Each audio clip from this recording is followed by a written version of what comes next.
نہیں دے رہے تھے, وہ تو جھگڑا یہ پڑا ہوا تھا. تو اس کا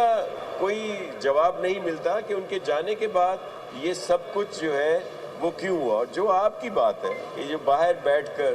یہ جو ٹرولنگ ہوتی ہے سوشل میڈیا پہ اور دیگر, اور اس دن بھی جب وہ پورا ایریا کلیئر ہوا تھا تو وہ جو بکرات سکرات آ کے بیٹھے ہوتے ہیں سوشل میڈیا پہ لوگوں کے ذہنوں کو خراب کر رہے ہوتے ہیں, وہ کہہ رہے تھے کہ جی وہاں بڑی تعداد میں لوگ ہیں اور جی لوگ یہ کر رہے ہیں, ان کو کپڑے دے رہے ہیں, کھانے دے رہے ہیں. مطلب عجیب سی یہ سچویشن کریٹ کرتے ہیں.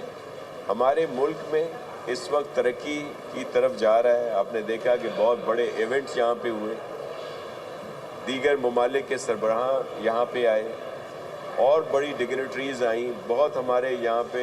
معیشت کے لیے بہتری کی طرف ہم لوگ جا رہے ہیں, اور اس وقت اس طرح کی جو بات ہے وہ مناسب نہیں ہے, اور ہمیں اپنے ملک کا سوچنا چاہیے. سب سے پہلے پاکستان کی بات کرنی چاہیے. پاکستان ہے, بہتری ہے, ہماری عوام کے لیے خوشحالی ہے تو اچھا ہے. ادروائز یہ جو ڈسٹرکشن کی سیاست ہے, یہ جو انتشار کی سیاست ہے, ایسا نہیں ہونا چاہیے. میں صرف اس پہ ایڈ کر دوں, دیکھیں آپ کا جو سوال ہے بڑا امپورٹنٹ ہے کہ جو ملک سے باہر بیٹھے ہوئے لوگ ہیں وہ کسی طرح سے شاید پی ٹی آئی کی سیاست کو کنٹرول کر رہے ہیں. میں تو یہ بات بار بار کہتا رہا ہوں کہ پی ٹی آئی کو کہیں نہ کہیں سے ایسے ممالک سے سپورٹ اور فنڈنگ مل رہی ہے جو پاکستان کو ترقی کرتے ہوئے نہیں دیکھنا چاہتے ہیں. اگر تو آپ صرف پی ٹی آئی کا فورن فنڈنگ کیس دیکھ لیں, اس میں بھی آپ کو بھارتی اور پتہ نہیں یہودی اور پتہ نہیں کن کن ممالک کے لوگ ملیں گے جنہوں نے پی ٹی آئی کو فنڈ کیا ہے. یہ سوال بہت اہم ہے کہ پاکستان میں سیاست کرنے والی ایک سیاسی جماعت جس کا مقصد ہی پاکستان میں دعوے تو بڑے کرتے ہیں کہ جو خدمت ہی کرنی ہے لوگوں کی, تو ایسی جماعت کو غیر ملکی کیوں فنڈ کریں گے جن کا پاکستان کی سیاست سے کوئی تعلق نہیں ہے.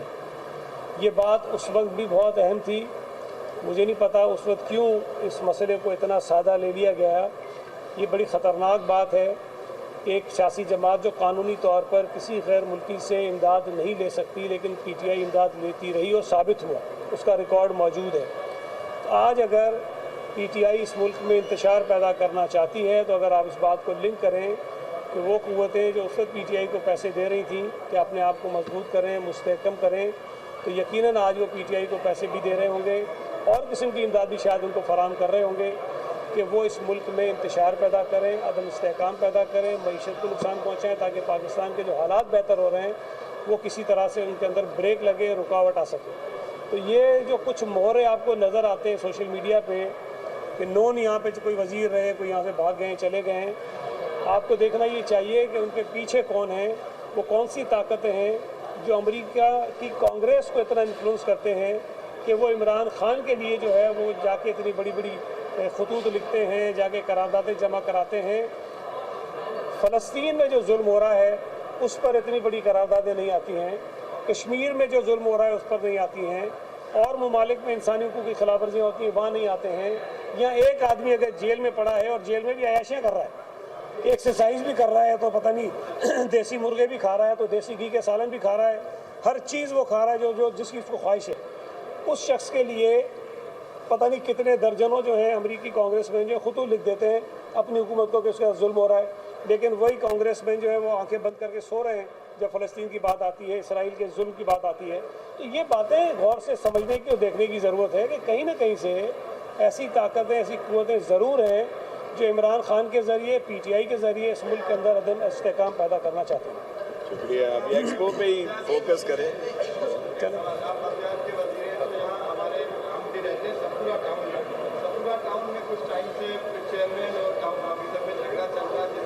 یار یہاں ملک کی سیاست کی بات کر رہے ہیں, یہ چلتے رہتے ہیں, اس کو ڈپارٹمنٹل ایشو منہ دے دیں گے. ایکسپو کو فوکس کریں.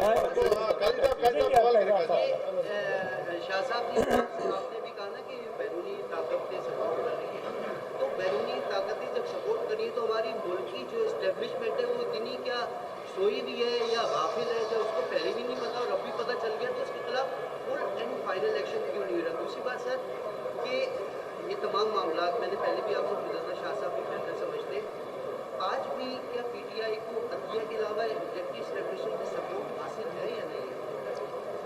دیکھیں اب سپورٹ حاصل ہے نہیں ہے، میرے پاس تو کوئی ثبوت نہیں ہے، میرے پاس تو کوئی گواہی نہیں ہے کہ میں یہ کہہ سکوں، لیکن جتنا گند مچانے کے بعد بھی جتنی آزادی ان کو ہے، اس سے تو نظر آتا ہے کہیں نہ کہیں کوئی نہ کوئی معاملات ہیں ضرور۔